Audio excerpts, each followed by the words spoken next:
Hi, I'm John Moscow. Welcome to Ethical Schools. Today we listen to an encore of our conversation with Derek Black.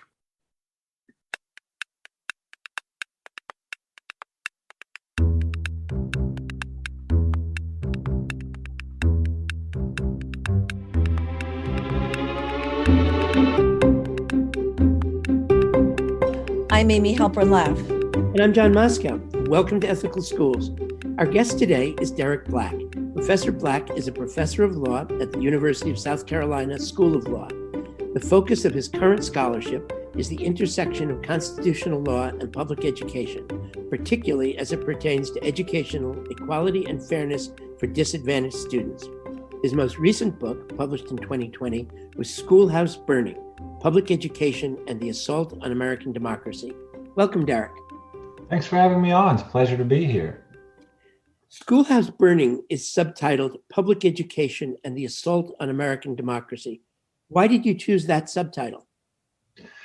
Well, the idea is that the American project of reaching for democracy, at least the best ideas of its democracy, are intertwined with public education.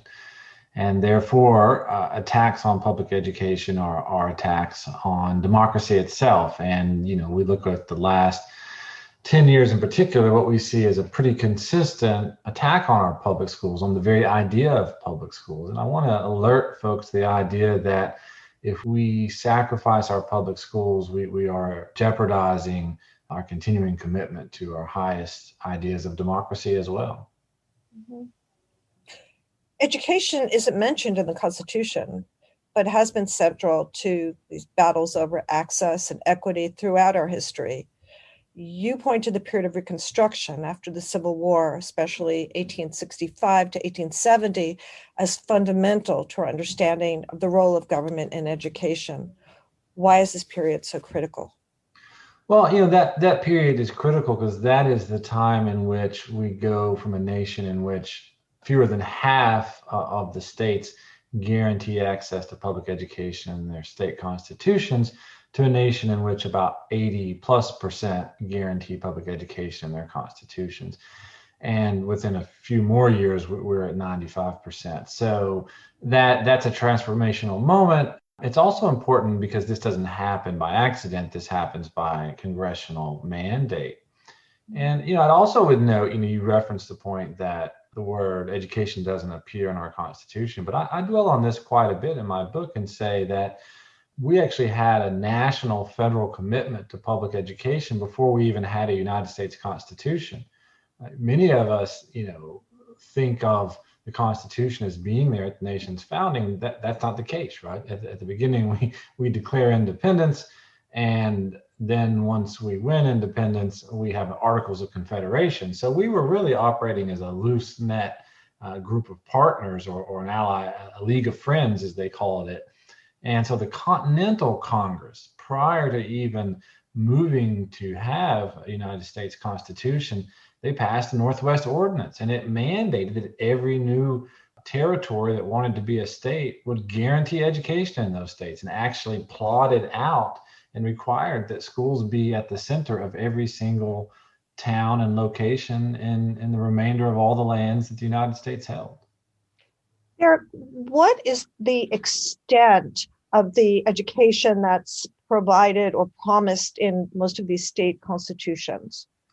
Yeah, I think when we look at them with modern eyes, you can read them real quickly and miss a lot of good stuff. But some of them guarantee a high quality education. Some of them say the state must provide a uniform education. Others might say adequate. A couple of words I would really focus on is the word uniform. Now, in today's world, uniform just seems like bureaucracy, but in a time of rurality and non-existent education, uniform access to education is quite a radical idea.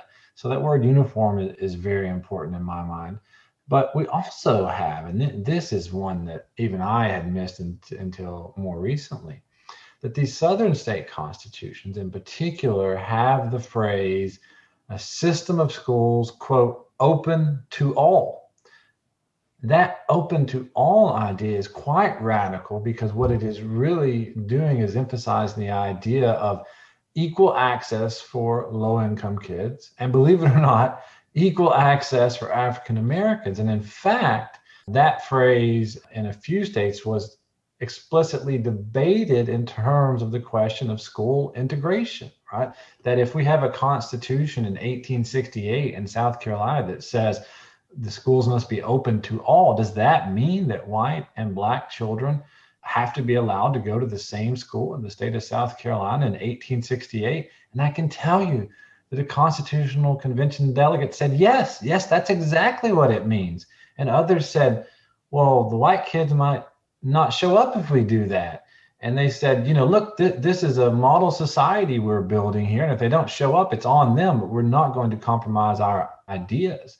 And that phrase boggles the modern mind, right? I say, you think integration is the idea of the NAACP in the 1930s and 40s. No, that was the idea of the freedmen, a handful of months removed from slavery. And they put it in the South Carolina Constitution. They put it in the Louisiana Constitution, so on and so forth. So really, these are quite progressive documents. Now, we have failed to live up to those documents more often than not, but nonetheless, the founding ideas there are quite incredible. Public schools are often seen as the means to reproduce existing social structures and are also pointed to as vehicles for social mobility. How do you see the interplay between these two views? Well, there is a huge tension here, right? I talked just a moment ago about the idea of a constitutional phrase that would have brought slave holders' kids together with slaves' kids months removed from slavery. Now, you don't have to be a genius to figure out that there are a lot of people who would violently oppose that. And you don't have to be a genius to figure out that once those people became the political ruling class again in the South, that they would do it through political means. And so, but that doesn't change the Constitution. And that is the tension of America on so many different levels, is that we have these constitutional clauses with ideas that are better than we as individuals quite often are, right? And so we have segregated schools and unequal schools following those amendments at times.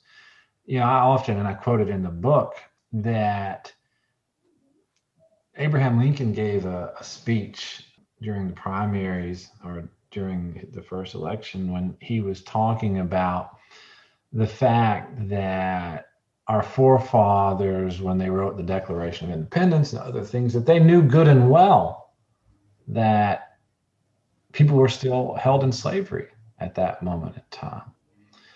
And they knew good and well when they wrote the 14th Amendment to the United States Constitution that guaranteed equal protection, that when folks woke up the next day, they wouldn't have equality in America, but that they put these ideas there for us so that at some point in the future, men and women could call back on these ideas and demand that we be better, right? And so they really are aspirations, but aspirations that have the force of law if we have the stomach to commit and fight for them in the real world. Yeah. You've written about equity in school funding as one of the demands of the civil rights movement.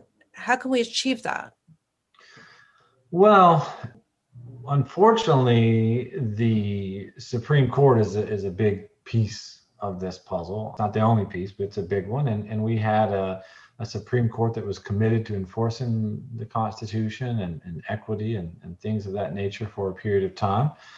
But then we had a president, or a man who ran for president, Richard Nixon, who made it his mission to reshape the United States Supreme Court and put members on there that would reverse that legacy. And that's exactly what they did. And we've been living with the legacy of, quite honestly, Richard Nixon for quite some time now.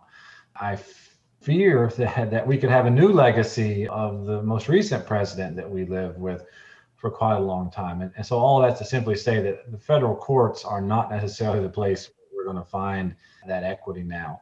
On the other hand, our state Supreme Courts, which is surprising to a lot of folks, have been quite receptive to a lot of these claims. There's there's new litigation happening constantly and new victories happening constantly in the state courts. In fact, New York recently got a positive decision out of its Court of Appeals. And so we have these victories. It's one state at a time.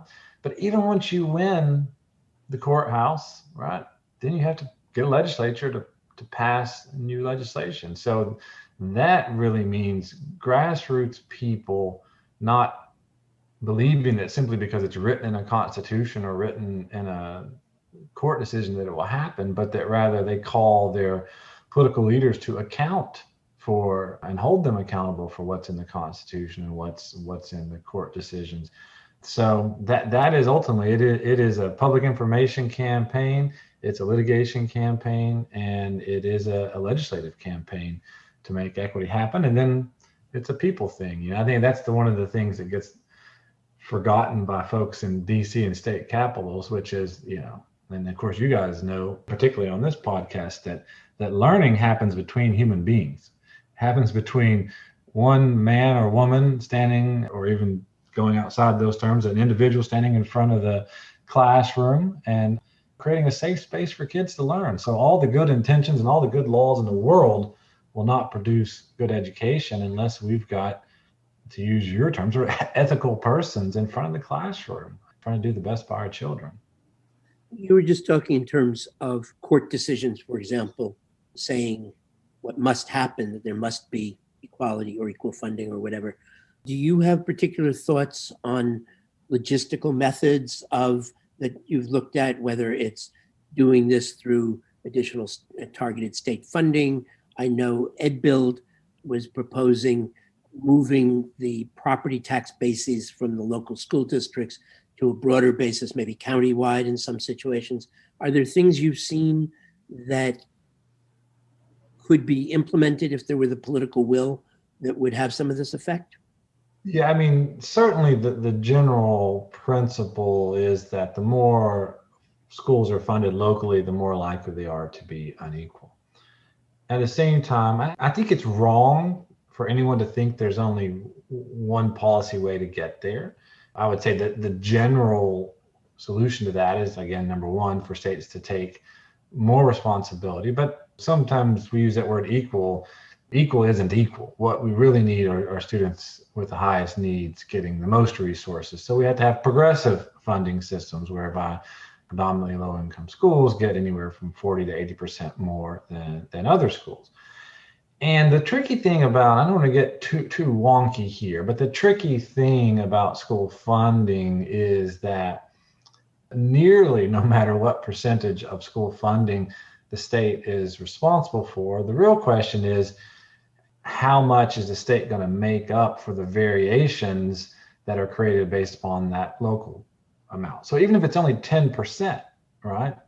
Well, some local groups might say, well, we'll do 15 or we'll do 20. So as long as there is a substantial local responsibility, there is capacity to create inequality unless the state is counterbalancing it. So we have to have a commitment to 40% or more for each low-income kid, and we have to have a commitment that the state will counterbalance locally created inequalities, because there is, at the end of the day, a competition for teachers.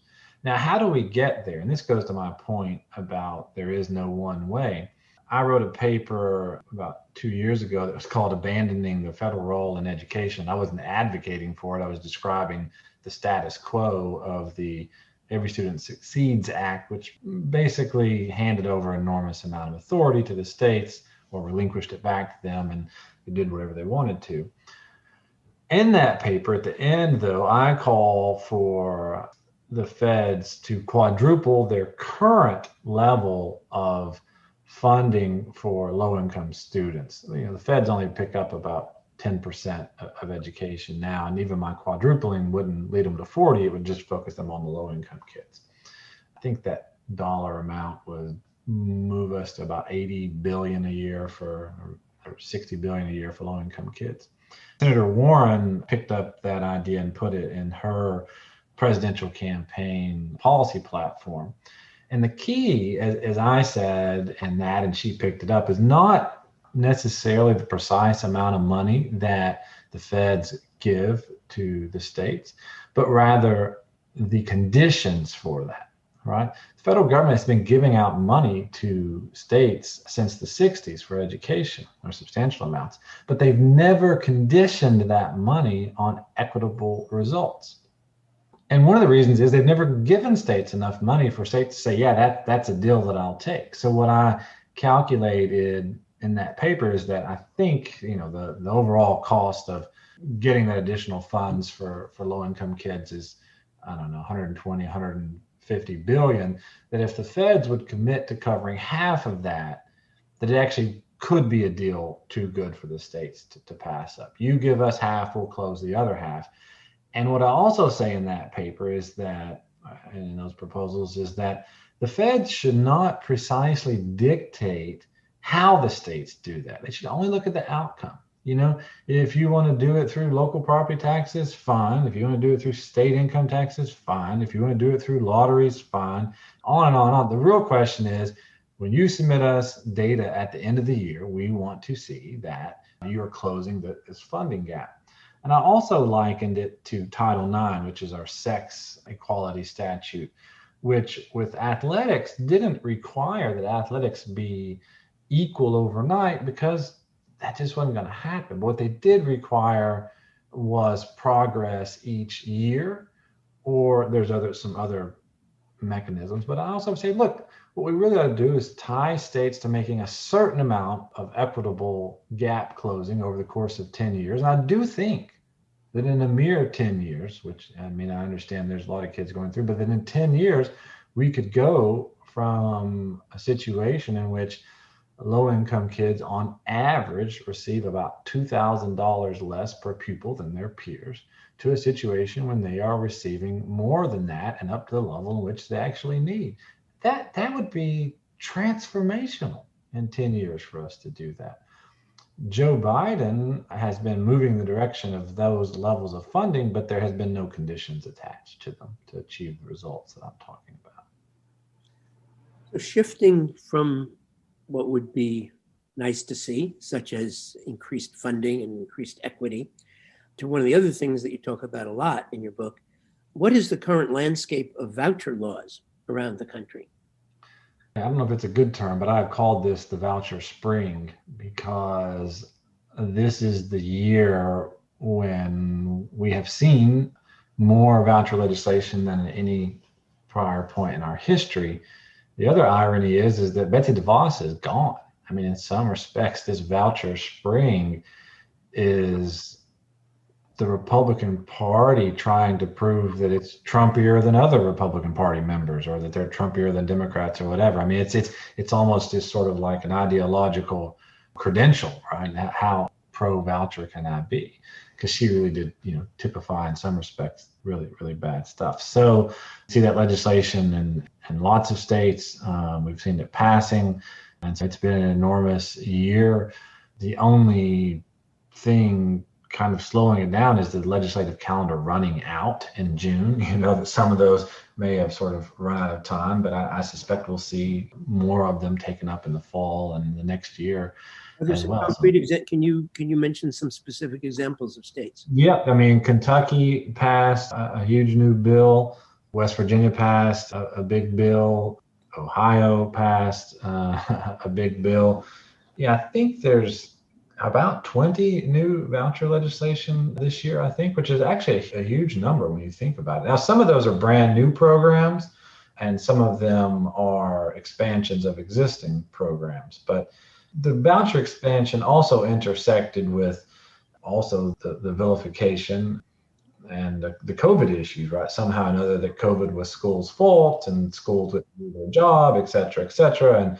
And vouchers are the only thing we can do to punish or get kids out of these public schools. And so, again, there's a new political thread going on there with COVID, and hopefully that part of it will die away by the fall. Aren't many of these vouchers going to parochial schools? Well, that's the big issue, the big fight. You're exactly right as a factual matter that, yes, they are going to religious schools. The fight has been whether there should be some limitation or at least regulation around that issue. The United States Supreme Court last spring held in Espinoza that if you were going to have a private tuition or voucher program, that you could not exclude schools from participating just because of their religious status. It left open the possibility that you could still restrict the money for what we call religious use, which is to say, look, if you're a religious school and you say you're going to do it just like a non-religious school in terms of teaching history, English, etc., fine, you can participate.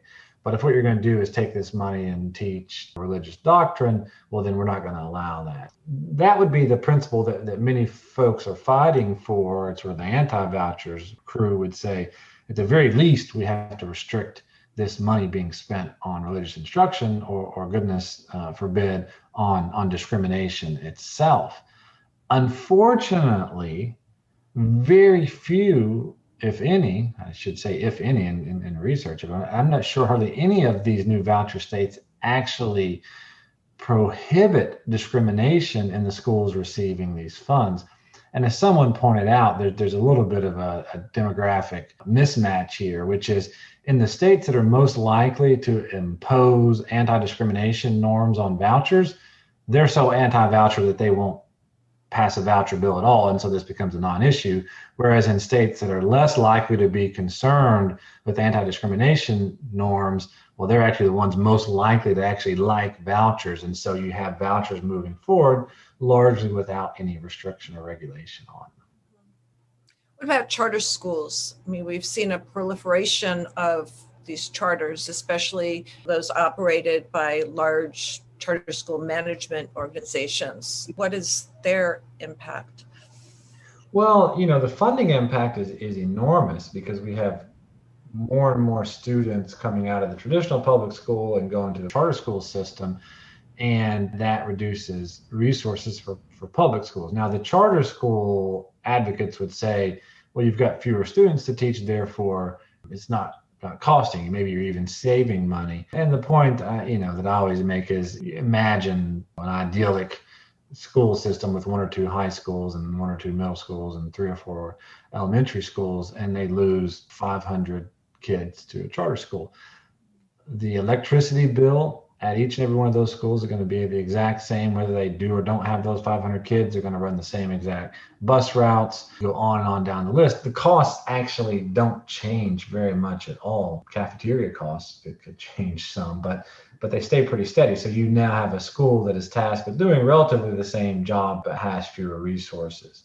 So there's a big impact. And to bring the voucher and charter school story together, we could see, if the law doesn't work out in the way that I think it should, we could see another vast expansion of charter schools right around the corner, because those folks who have led the charge to open up vouchers to religious schools are also now claiming that Supreme Court doctrine requires that states give charters to religious organizations as well. So a Catholic school currently charging tuition could just convert to a charter school and not change anything else other than that and receive public dollars.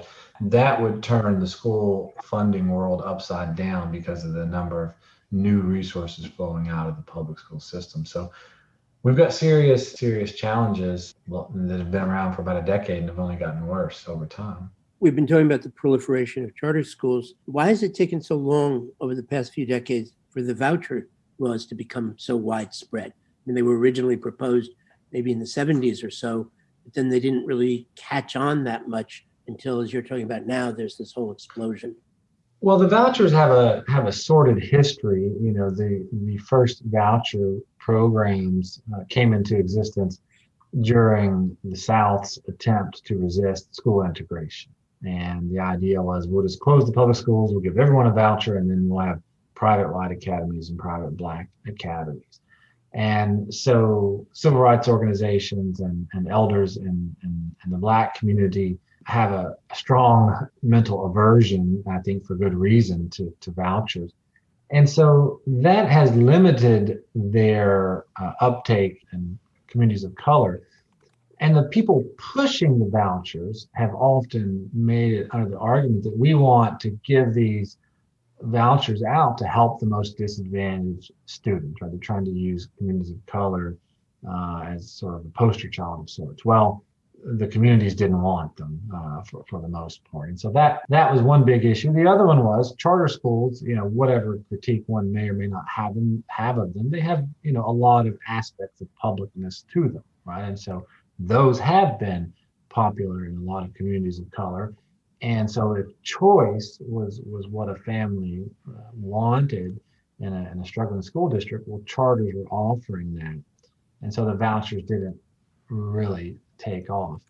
The vouchers are now taking off really more around what we call freedom ideology, anti-government ideology, that's what's really helped them take off.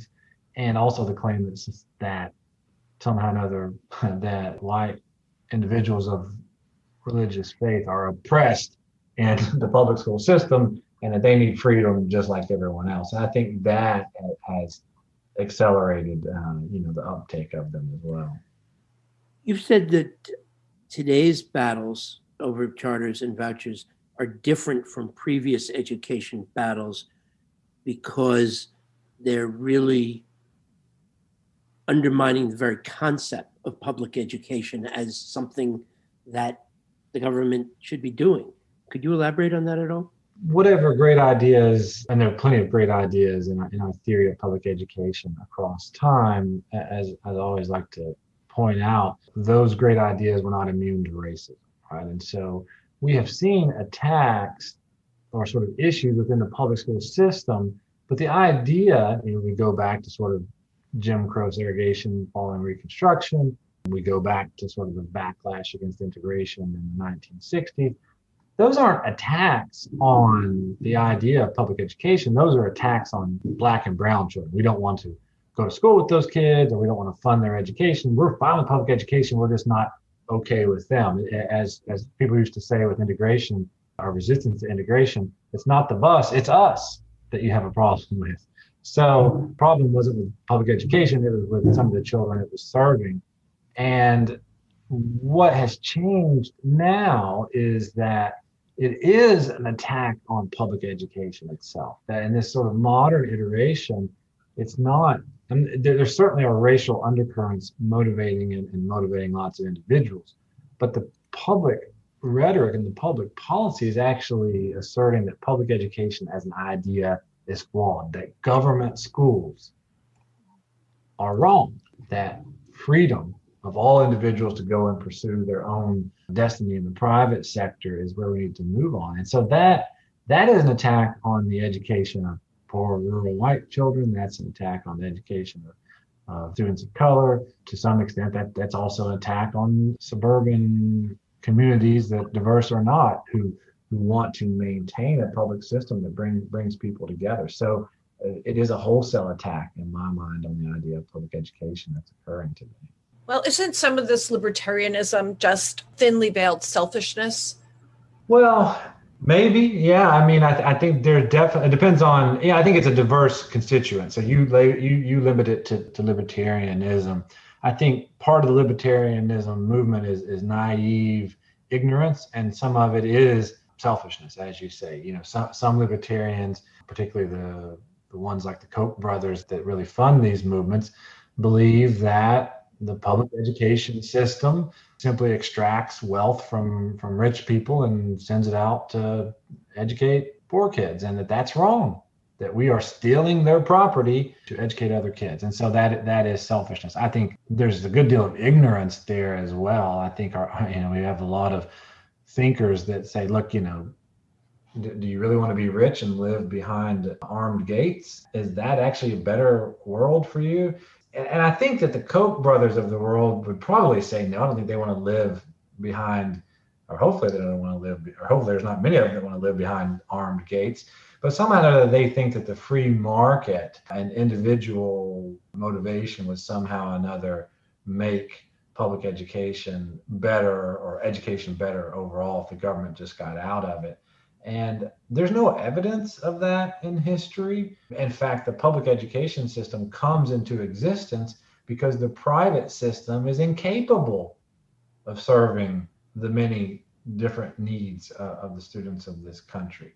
and it is incapable of producing quality public education opportunities in remote communities, in the same way that remote airports struggled or closed, in the same way that the train doesn't run to all the places it once ran before, once the government got out of mandating it. There's simply no evidence in history that the private system could do that, but nonetheless, there are individuals who I think foolishly believe that it could. Well, it creates a pretty good caste system, doesn't it? And if we're attributing bad motives, which may be appropriate, it's just my southernness gets the best of me sometimes.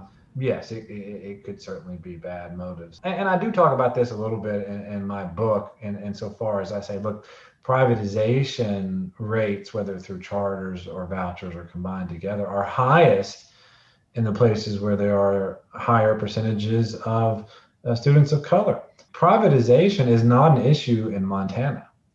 Privatization is not an issue in Nebraska. Those places have some of the lowest levels of privatization in the country. Privatization, until this legislative session, had really never been a serious issue in the state of West Virginia.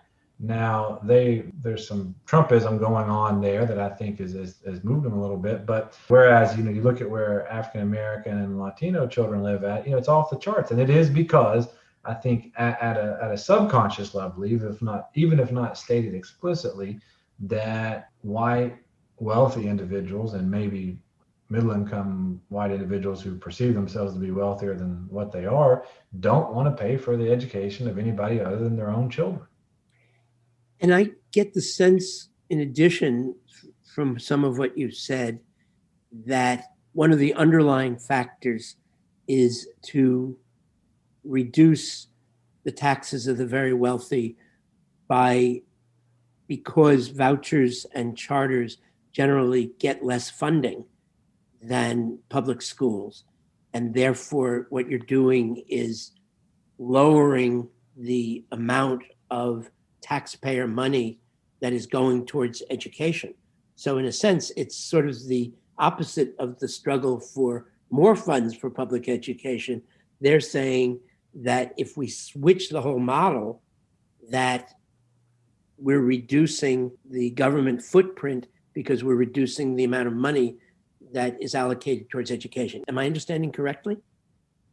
That's correct, but there's an insidious element of what you're talking about. And I think there's also just like fiscal conservatism, which is we just don't want to spend, we don't like taxes, we don't want to spend money.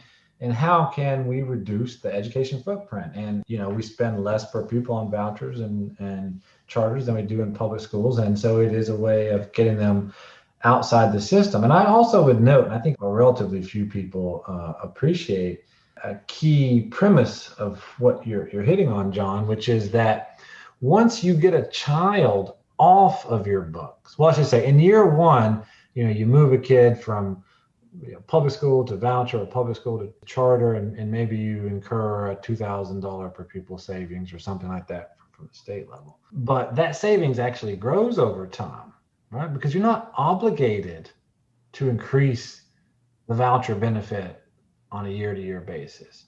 You're not obligated to change the contract with, that's what it is, with charter schools. You can hold those costs constant. So imagine a world, just for a moment, in which everyone had a voucher tomorrow and it was $5,000 a kid, which might, well, let's say it's $7,000, which might be enough in some locations. People say, I want that deal.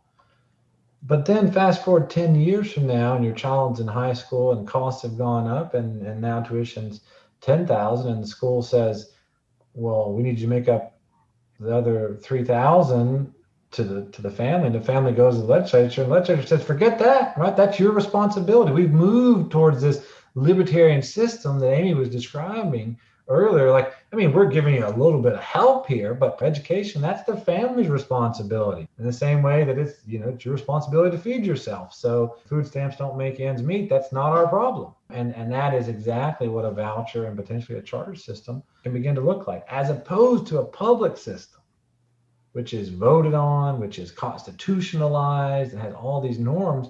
The state certainly cuts public education, but there are limits to what it can do in a public system. There are no limits to the race to the bottom in a private system. What was the significance of the Red for Ed teacher strikes in some of the more conservative states a few years ago? Well, I think that last phrase that you raised is maybe the most significant. You said in conservative states, and I emphasize this in my book, that the grassroots movement to fully fund or refund or repair the cuts to public education, that movement didn't start in Massachusetts. It didn't start in, New York or Oregon. It started in West Virginia with the coal miners' daughters, right? It then moved to Oklahoma, right? And I don't have a good adjective to put on there, but then it moved there, and it moved to Arizona, right? 50,000 people marched on the capital of Arizona. Well, actually, Kentucky happened in between that. And then it started coming back to places like South Carolina, the home place of the Confederacy, or the birth of all bad things at one point in history. It comes back here, and I had the good fortune to attend that. It was actually one of the most exciting days outside of birth of my children and marriage, to see what was the largest gathering of any sort of protest on the state steps of the Capitol here, so much so that it flowed over into downtown. They had to close traffic.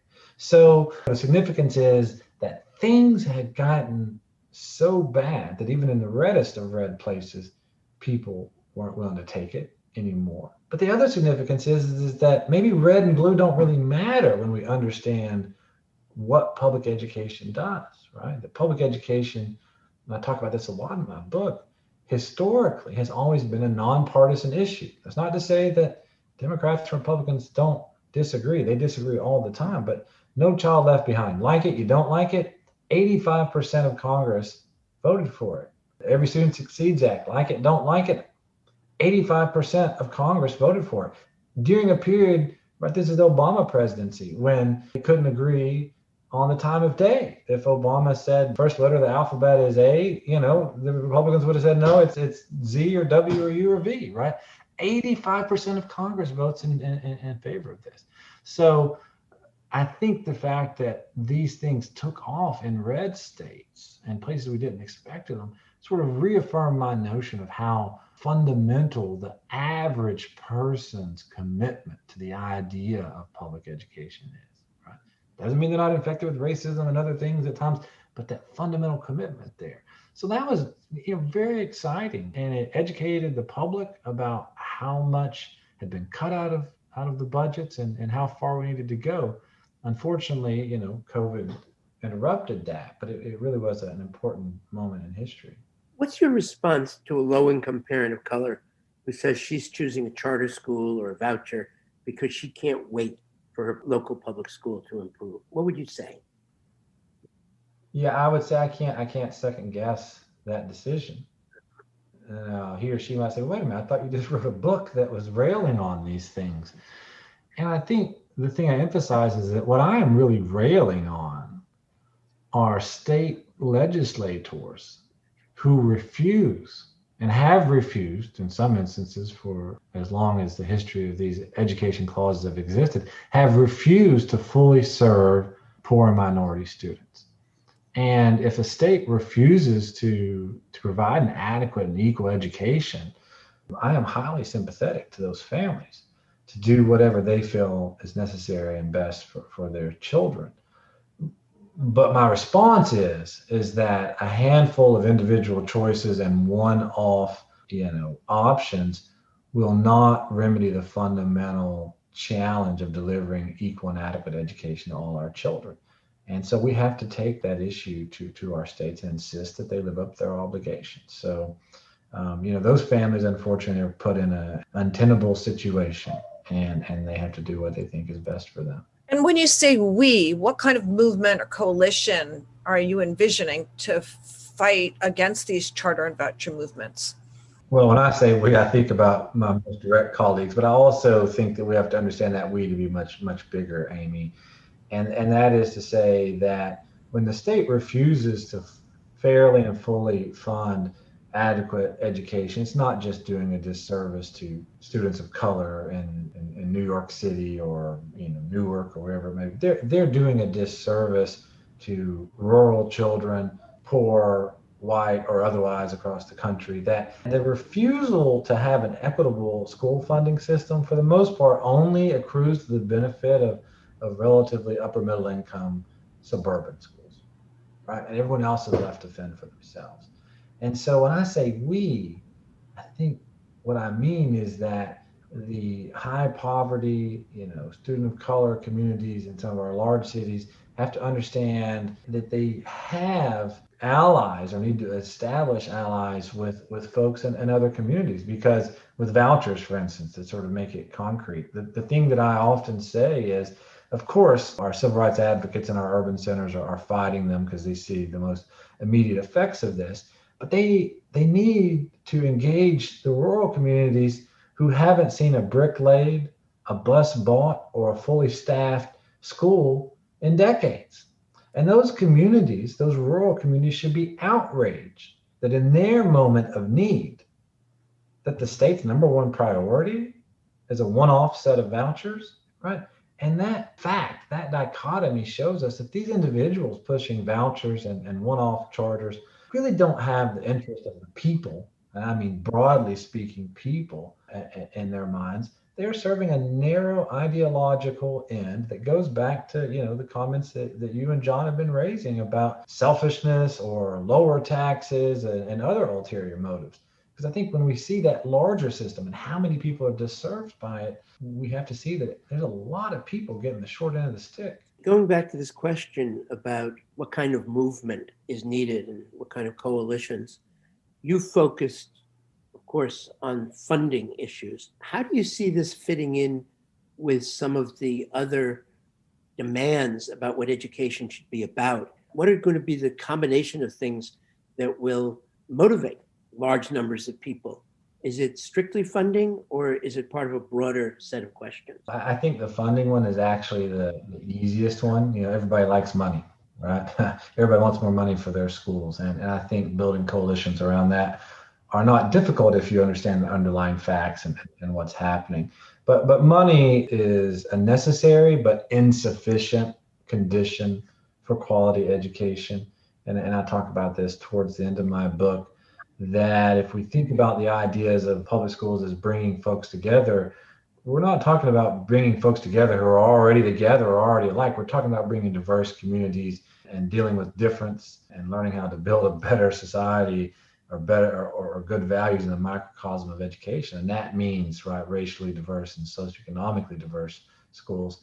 And I'm on the National Coalition for School Diversity. I was one of the original founding steering committee members of that group. And that's hard work, right? Convincing state legislators to make our schools more diverse, encouraging communities to do that is more difficult. But, for all the steam that we may have lost on the sort of grassroots Red for Ed movement as a result of COVID, I think the nation has obviously got a heightened attention to issues of racial oppression and racial separation.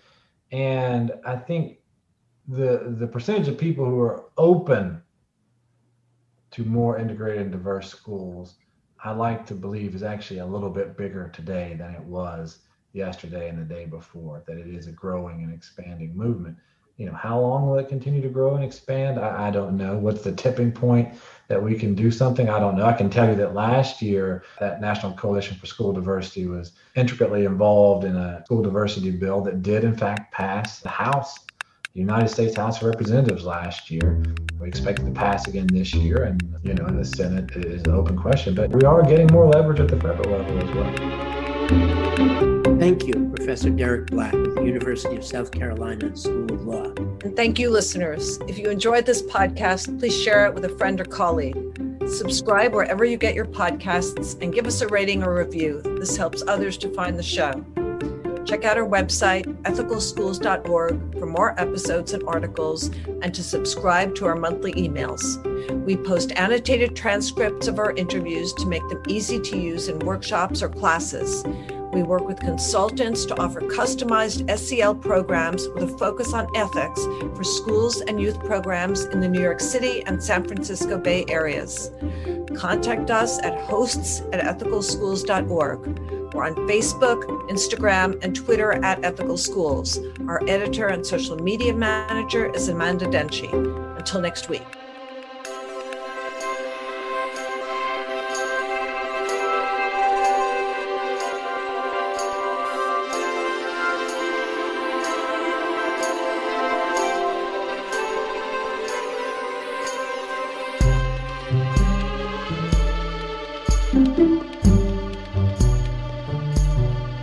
Thank you.